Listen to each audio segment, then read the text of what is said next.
Once again, I welcome all of you in the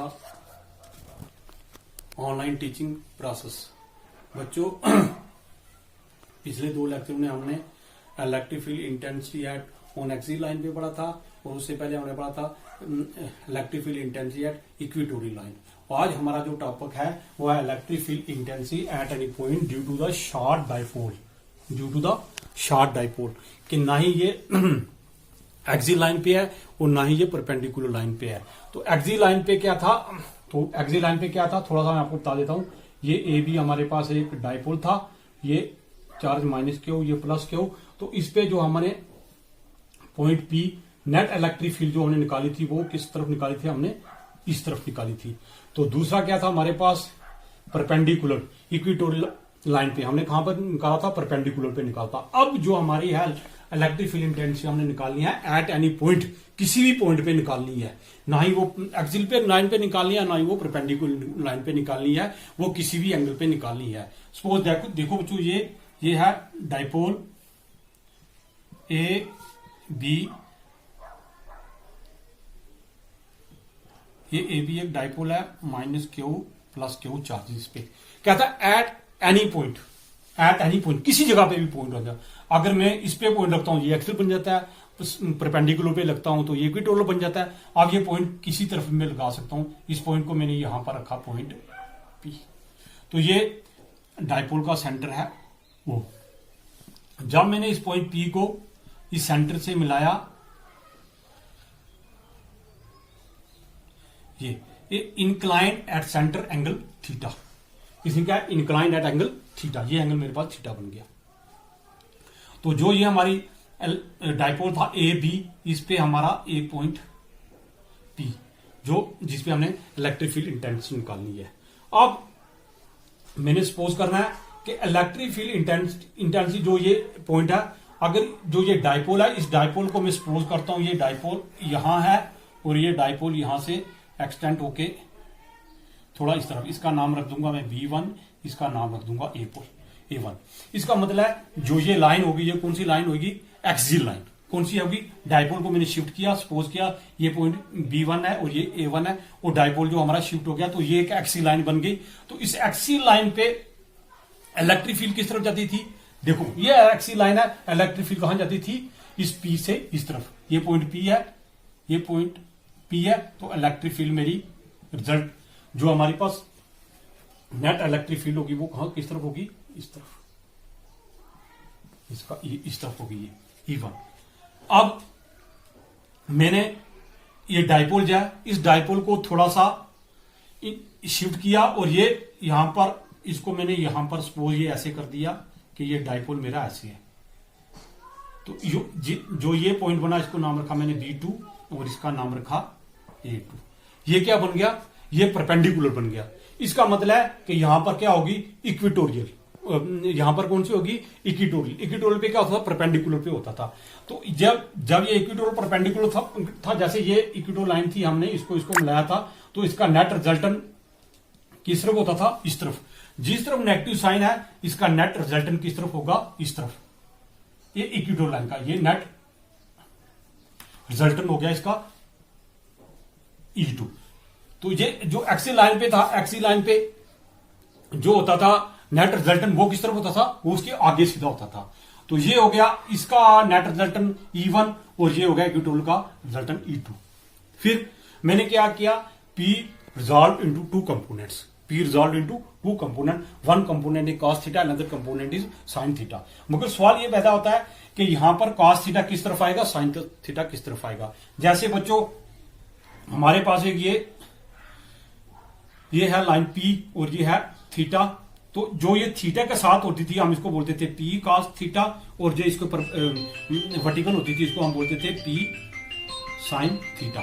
ये P cos theta और ये इसका मतलब जो थीटा के साथ जो लाइन लगेगी वो cos थीटा होगी, और जो ऊपर वाली लाइन होगी वो कौन सी होगी, वो उसकी sin थीटा होगी। इसलिए ये हमारे पास कंपोनेंट आ गया, ये P cos थीटा। कौन सी लाइन, थीटा के साथ कौन सी लाइन लगे, देखो ये थीटा एंगल यहां पर बन रहा है और इसके साथ कौन सी लाइन है, ये वाली लाइन। इस लाइन को बोलूंगा मैं P cos थीटा। क्या बोलूंगा इसको, P cos थीटा। तो इस लाइन को क्या होगी, ये P sin theta.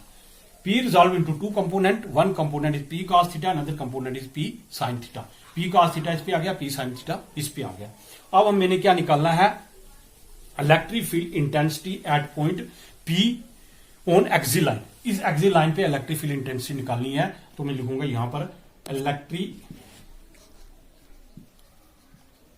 Electric field intensity at point P of x, of axial line कौन सी, A1 B1. तो यहां E1 क्या हो जाएगी, ये हमने किस पे दिखाना है, शॉर्ट डाइपोल. इससे पहले शॉर्ट डाइपोल में क्या हम देखा था, शॉर्ट डाइपोल पे क्या केस होता था, E is equal to 2P divide by 4 pi epsilon 0 R cube.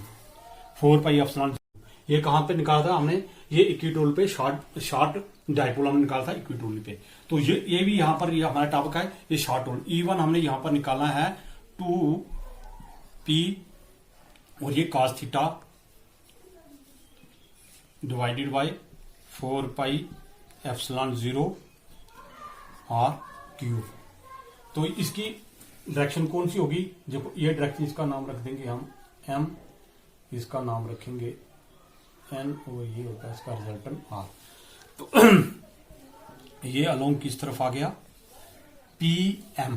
ये किस तरफ जा रही है, इसकी डायरेक्शन नेट इलेक्ट्रिक फील्ड किस तरफ है, इस तरफ है. तो ये कौन सी है, P और M, along P.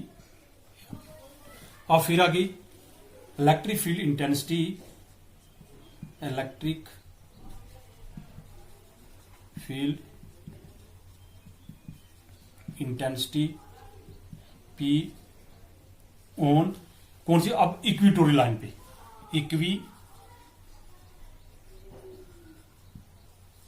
Equatorial line A2 B2. तो वहां पर क्या थी, E2 इज इक्वल टू, ये क्या थी, P sine theta 4 pi epsilon 0 R cube. ये अलोंग किस तरफ थी, ये PN, अलोंग PN. इस पे सब पे और वेक्टर पास ये गिव. अब हमने क्या निकालनी है, नेट इलेक्ट्रिक फील्ड इंटेंसिटी. तो नेट फील्ड इंटेंसिटी निकालने के लिए net electric field intensity, net electric field intensity. तो ये हमारे पास क्या होगी, E इज इक्वल टू, यहां पर रहेगा E1 का स्केयर प्लस E2 का square plus 2 E1 E2 cos alpha. ये एंगल कौन सा हो गया, अल्फा. E1 देखो ये पैरेललोग्राम बन गई, इसको जब मैं यहां से मिलाऊंगा तो ये क्या बन जाएगी, PNRM. ये पैरेललोग्राम बन जाएगी. तो पैरेललोग्राम में क्या होता है, E1 का स्केयर प्लस E2 का square plus 2 E1 E2 cos alpha. अब हमने क्या करना है, substitute the E2 in this equations.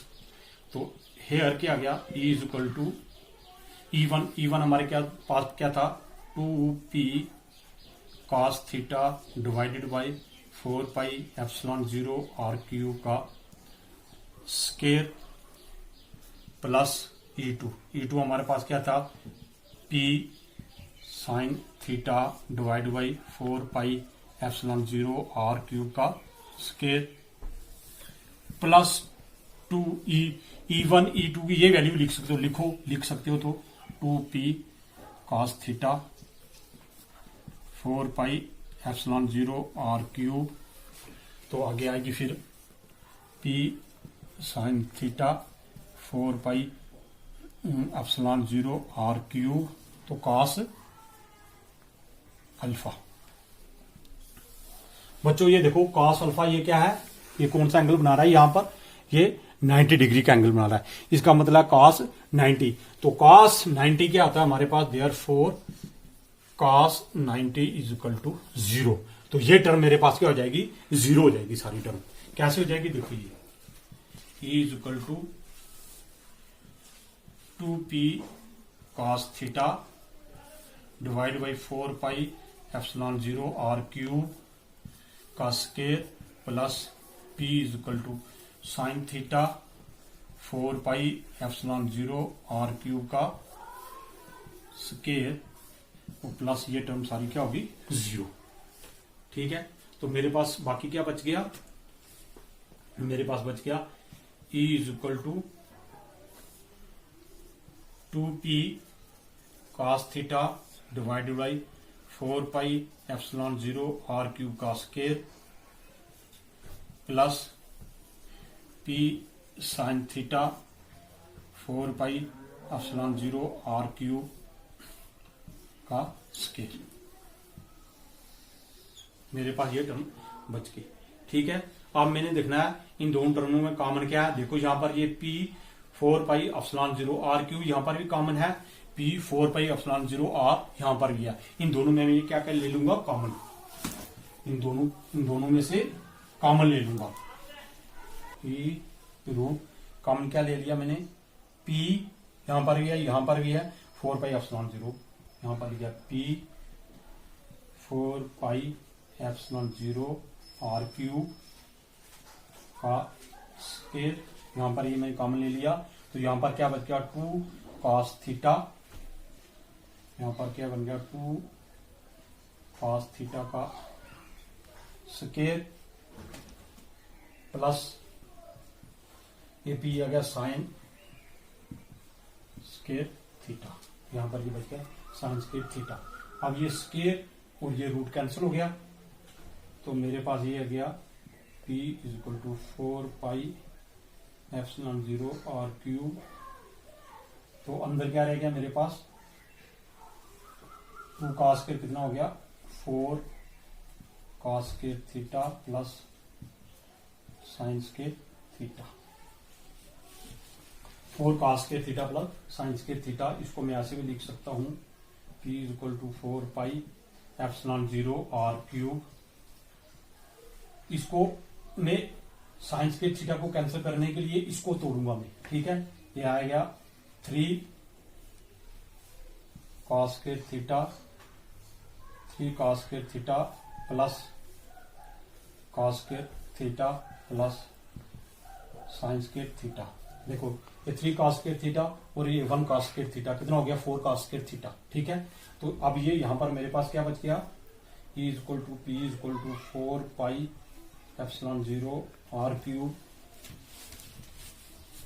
अब ये मेरे पास आ गया क्या, sine square theta plus cos square theta किसके बराबर होता है, 1 के बराबर। Sine square theta plus cos square theta is equal to 1, ये 1 के बराबर। तो हमारे पास मेरे पास क्या रह गया, 3 cos स्केयर थीटा प्लस 1। ठीक है, मैं इसको लिख सकता हूं ऐसे भी, p is equal to 4 pi epsilon 0 r cube is equal to 1 plus 3 cos square theta. ये मेरे पास इसका एक रिजल्टेंट आ गया। अब इस रिजल्टेंट को मैंने चेक करना है शॉर्ट डाइपोल पे। क्या इसके जो शॉर्ट डाइपोल लगा के जो इसका रिजल्ट आएगा, क्या ये एक्सिल पे जो एक्सिल का रिजल्ट था शॉर्ट डाइपोल पे, वो रिजल्ट इसका आ सकता है। और दूसरा मैं चेक करूंगा इक्वेटोरियल लाइन पे कि इक्वेटोरियल लाइन पर जो शॉर्ट डाइपोल था, क्या इस रिजल्ट से वो आ सकता है कि नहीं आ सकता। अगर आएगा तो तब ये हमारा रिजल्ट एग्जैक्ट होगा, अगर नहीं आया इसका मतलब हमारा रिजल्ट कहीं गलत है। तो स्पेशल केस में हम क्या करेंगे, पहले करेंगे कि थीटा स्पेशल केस में हमने पहले क्या किया, थीटा इज इक्वल टू 0। हमने थीटा इसमें 0 पुट करके देखना है क्या आएगा।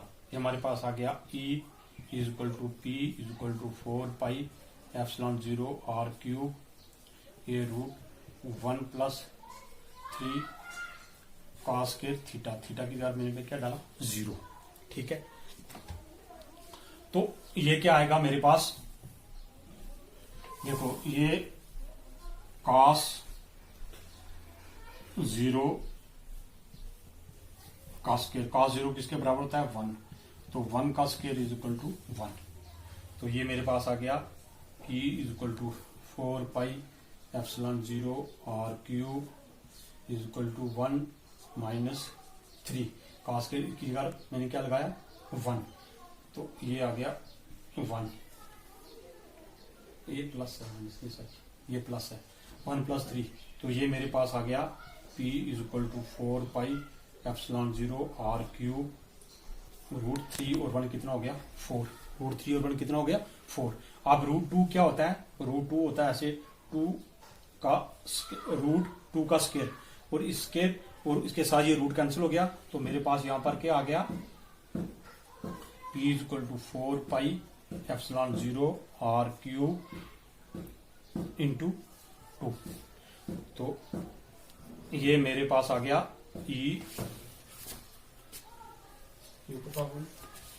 ये मेरे पास आएगा क्या, शॉर्ट डाइपोल मेरे पास क्या आ गया E is equal to 2P, ये 2 और P 2P 4 pi epsilon 0 r cube. ये क्या था मेरा, ये एक्सिल लाइन पे जो शॉर्ट डाइपोल था वो यहां पर निकल गया मेरा। इसका मतलब ये मेरा रिजल्ट एक्सिल लाइन के लिए ठीक है। अब मैंने चेक करना है क्या ये जो रिजल्ट है क्या ये इक्वेटोरियल लाइन पे भी सही है कि नहीं है। तो हमने इसी रिजल्ट को क्या करना है, if theta is equal to 90 degree. हाँ, जब पहले मैंने देखो जब मैंने पहले थीटा 0 किया था, इधर देखना थोड़ा सा ये रह गया था, थीटा जब मैंने पहले 0 किया था तो ये लाइन 0, इसका मतलब ये लाइन सीधी, इसको जब 0 करूंगा तो ये ऐसे ऐसे ऐसे ऐसे सीधी इस तरफ आ जाएगी, ये क्या बन जाएगी एक्सिल लाइन बन जाएगी, एक्सिल लाइन बन जाएगी। तो जब मैंने इस पे 90 डिग्री किया तो थीटा को 90 डिग्री किया तो ये थीटा सीधा सीधा सीधा ये परपेंडिकुलर हो गया, ये इक्वेटोरियल पे हो गया। इसका मतलब ये 90 डिग्री वाले केस जो इक्वेटोरियल पे होगी। तो हमारे पास क्या आ गया, E is equal to P is equal to 4 pi epsilon 0 r cube root 1 plus 3 cos के थीटा। तो यहां पर थीटा क्या है 90 डिग्री, तो सब्स्टिट्यूट करना है मैंने theta 90 degree. P is equal to 4 pi epsilon 0 r cube is equal to 1 plus 3 cos theta कितना है, cos theta is equal to 90 degree. तो cos 90 degree therefore cos 90 degree is equal to 0। Cos 90 degree किसके बराबर होता है, 0 के बराबर होता है। तो ये मेरे पास क्या आएगा, P is equal to 4 pi epsilon 0 r cube 1 plus ये 0, ये टर्म क्या बन गई 0। cos 90 क्या होता है 0, तो ये बन गई मेरे पास 0। तो क्या रह गया मेरे पास, P is equal to 4 pi epsilon 0 r cube is equal to 1। Root 1 किसके बराबर होता है 1 के, रूट 1 किसके बराबर होता है 1 के। इसका मतलब जो हमारी शॉर्ट डाइपोल होगी P is equal to 4 pi epsilon 0 r cube into 1। Root 1 किसके बराबर होता है 1 के बराबर होता है, इसलिए जो ये हमारा रिजल्ट आ गया कौन सा रिजल्ट है, E equal to P equal to 4 pi epsilon 0 r square. तो ये देखो जो हमें इक्वेटोरियल पे शॉर्ट डाइपोल हमने निकाला था पहले, वो क्या था, E equal to P equal to 4 pi epsilon 0 r0। इसका मतलब जो हमारा रिजल्ट है वो बिल्कुल एग्जैक्ट है।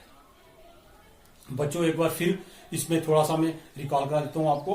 तो हमने क्या किया था, ये डाइपोल लिया था AB और इस पे किसी भी जगह पे हमने एक पॉइंट लगाया था P, और P को यहां पर मिलाया, ये इंक्लाइन एंगल थीटा था यहां पर बन गया, और एंगल थीटा से हमने क्या किया था, जो ये डाइपोल है, डाइपोल को सपोज किया था ये डाइपोल ऐसे हो तो ये कौन सी लाइन बन जाएगी, ये एक्सियल वाला केस बन जाएगा। फिर मैंने उसको कहा कि इसको रोटेट करके जब हम दूसरी तरफ रखेंगे तो वो परपेंडिकुलर बन जाएगी, वो इक्वेटोरियल वाला केस बन जाएगा। ये एक्सियल वाला केस बन गया और ये इक्वेटोरियल वाला केस बन गया, जिससे दोनों की हमने रिजल्ट निकाले और नेट फील्ड निकाली, जिससे इलेक्ट्रिक फील्ड हमारे पास आ गई थी, वो निकाली। फिर उसको हमने चेक किया कि ये शॉर्ट डाइपोल के पे केसेस पे ठीक भी आती है नहीं आती। जब हमने रिजल्ट इसको किया तो ये शॉर्ट डाइपोल पे आया। बच्चों इसको स्टडी स्टार्टिंग से लेकर अच्छे तरीके से करो तो आपको आएगी। अगर फिर भी किसी को कोई डाउट होता है तो कमेंट करके जरूर पूछना। Thank you very much.